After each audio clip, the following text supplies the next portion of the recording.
2025년도 우리의 마음이 말씀으로 새로워져서 우리들의 삶 속 가운데 새로운 일들이 많이 일어나는 귀하고 놀랍고 또 축복된 한 해가 되기를 축복합니다. 우리 은퇴식 추대식에 주신 하나님의 말씀은 구약성경 시편 92편의 말씀입니다. 우리 시편 92편의 말씀을 다 같이 드라마 바이블로 경청하겠습니다.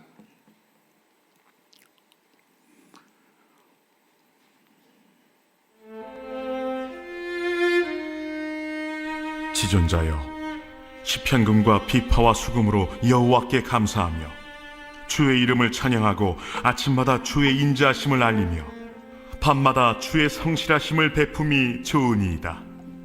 여호와여, 주께서 행하신 일로 나를 기쁘게 하셨으니 주의 손이 행하신 일로 말미암아 내가 높이 외치리이다.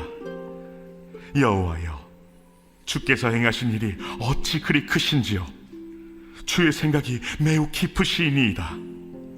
어리석은 자도 알지 못하며 무지한 자도 이를 깨닫지 못하나이다. 악인들은 풀같이 자라고 악을 행하는 자들은 다 흥왕할지라도 영원히 멸망하리이다. 여호와여, 주는 영원토록 지존하시니이다. 여호와여, 주의 원수들은 패망하리이다. 정녕 주의 원수들은 패망하리니 죄악을 행하는 자들은 다 흩어지리이다. 그러나 주께서 내 뿔을 들소의 뿔같이 높이셨으며 내게 신선한 기름을 부으셨나이다. 내 원수들이 보응받는 것을 내 눈으로 보며 일어나 나를 치는 행악자들이 보응받는 것을 내 귀로 들었도다. 의인은 종려나무같이 번성하며 레바논의 백향목같이 성장하리로다.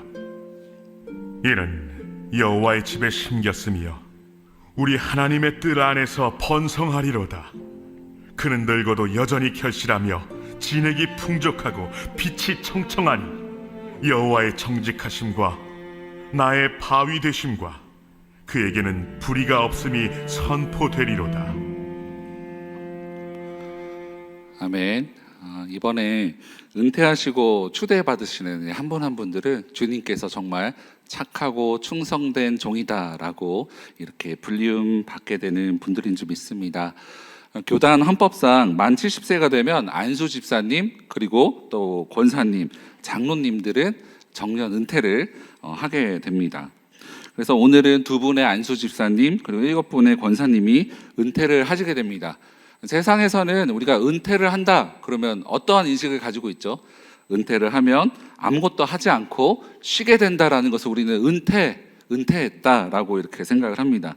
그래서 요즘 젊은이들은 빨리 벌어서 은퇴할 자금을 마련한 다음에 빨리 은퇴를 하고 아무것도 안 하고 편히 쉬고자 하는 마음들이 팽배합니다.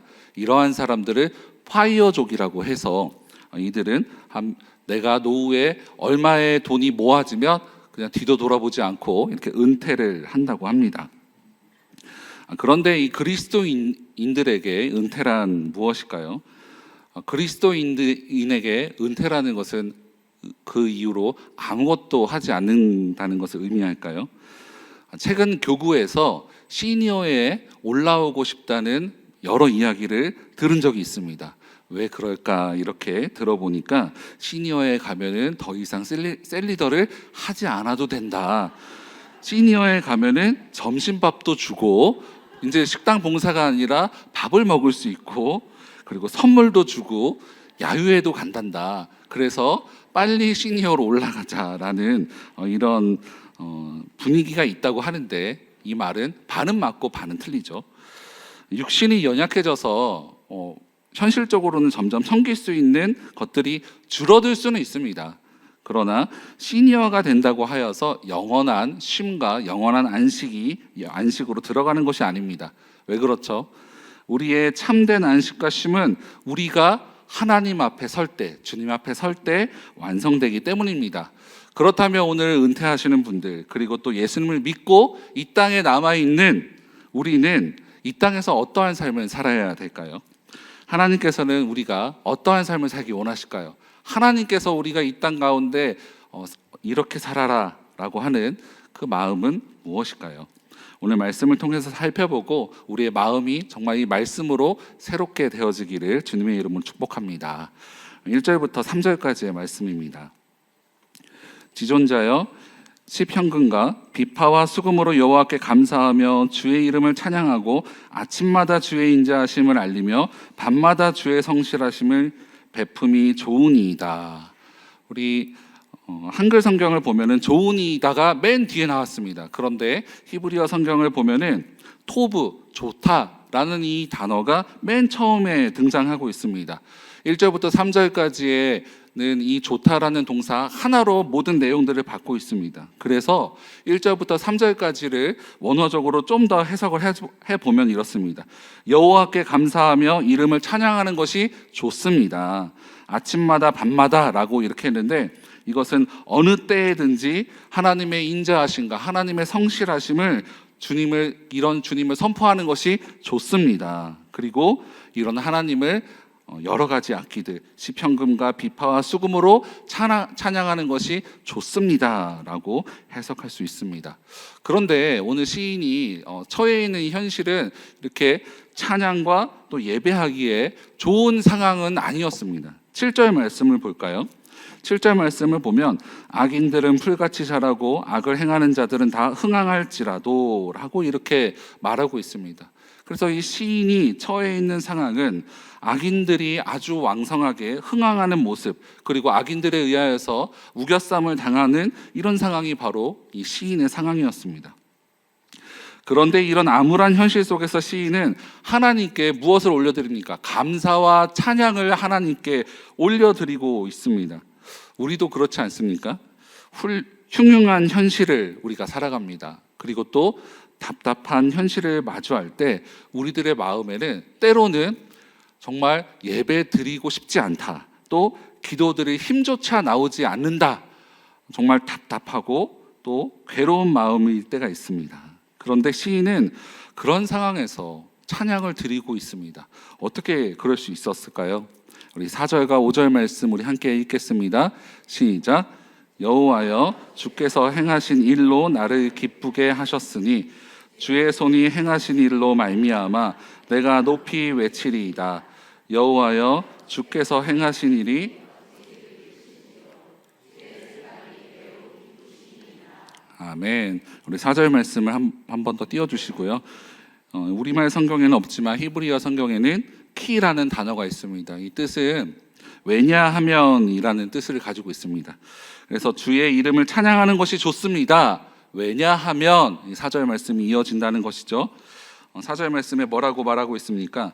하나님께서 친히 행하신 일들로 인하여서 내가 하나님께 찬양하고 또 기쁨이 끊이지 않을 수 있다는 것입니다. 눈앞에 보이는 현실은 악인들이 들끓고 또 악인들이 흥황하는 현실을 살지만 이렇게 찬양을 올려드릴 수 있는 것은 감사와 찬양이 나의 감정이나 기분이나 보여지는 현실에 있지 아니하고 하나님께서 우리에게 베풀어 주신 그런 하나님께서 행하신 일에 뿌리를 두고 있기 때문에 시인은 계속해서 찬양을 올려드릴 수 있습니다.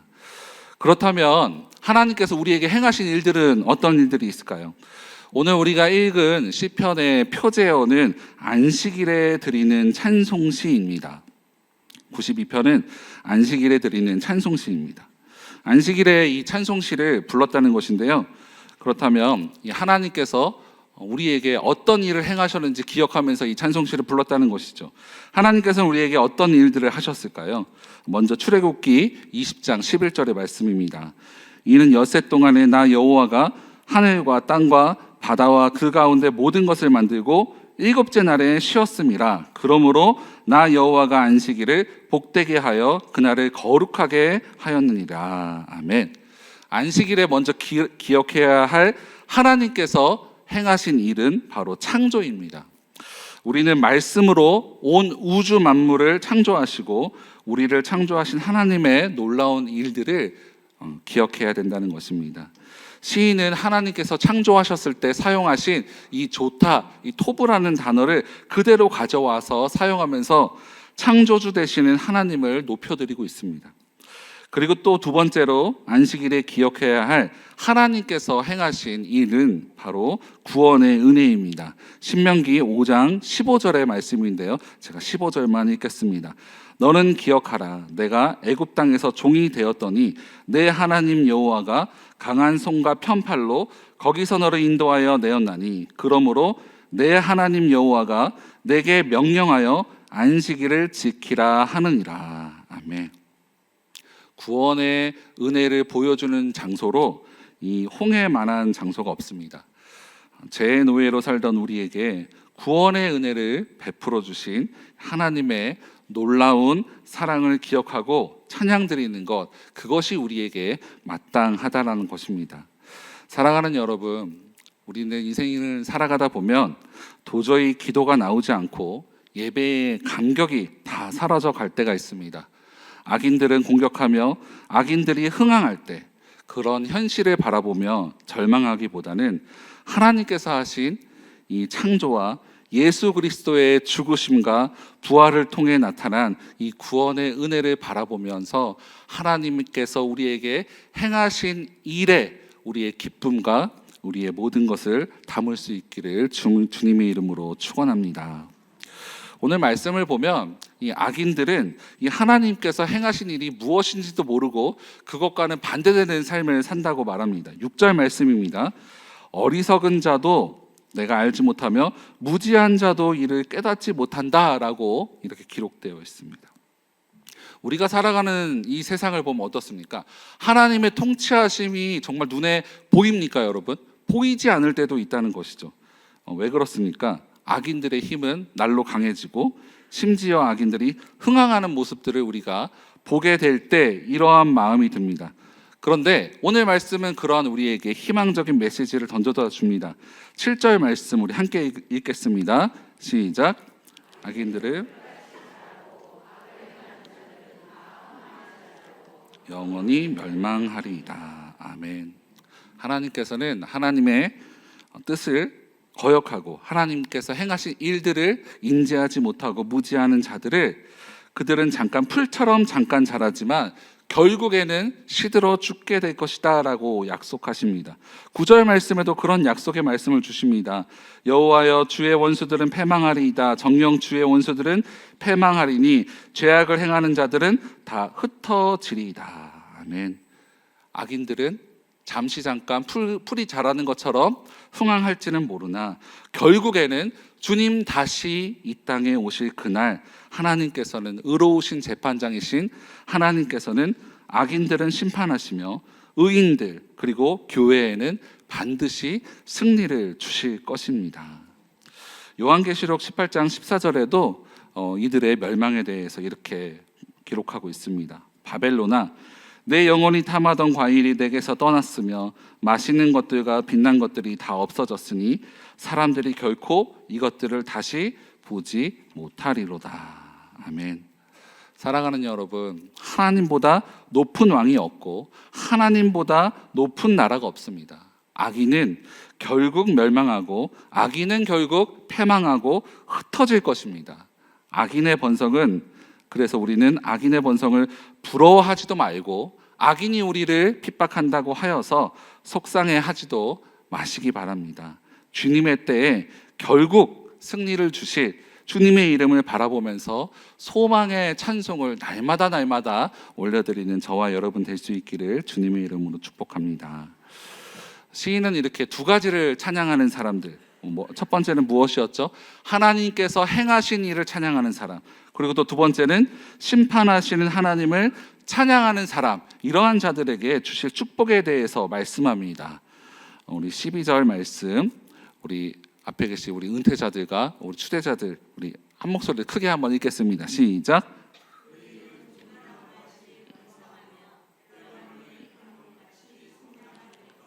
아멘. 의인은 아까 악인들은 풀과 같다고 했죠. 잠깐 있다가 시대는 풀과 같지 않고 종려나무 그리고 백향목과 같다고 했습니다. 이 종려나무는 우리 두 가지 이 나무는 둘 다 푸르고 무성하다는 것을 뜻하는데요. 특히 종려나무는 물이 많은 오아시스에서 자랍니다. 그리고 이 나무에서는 대추, 야자, 열매가 생산되는데 한번 맺기 시작하면 아주 많은 대추야자 열매를 맺는다고 합니다. 그래서 이 종려나무는 생명과 풍요를 상징합니다. 그리고 또 레바논의 이 백향목은 아주 단단하고 높게 자라는 나무입니다.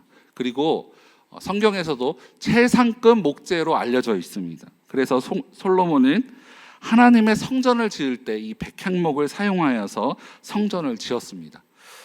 그런데 이 시인은 이러한 번성과 형통이 나무를 통해서 발생한다고 말하고 있지 않습니다.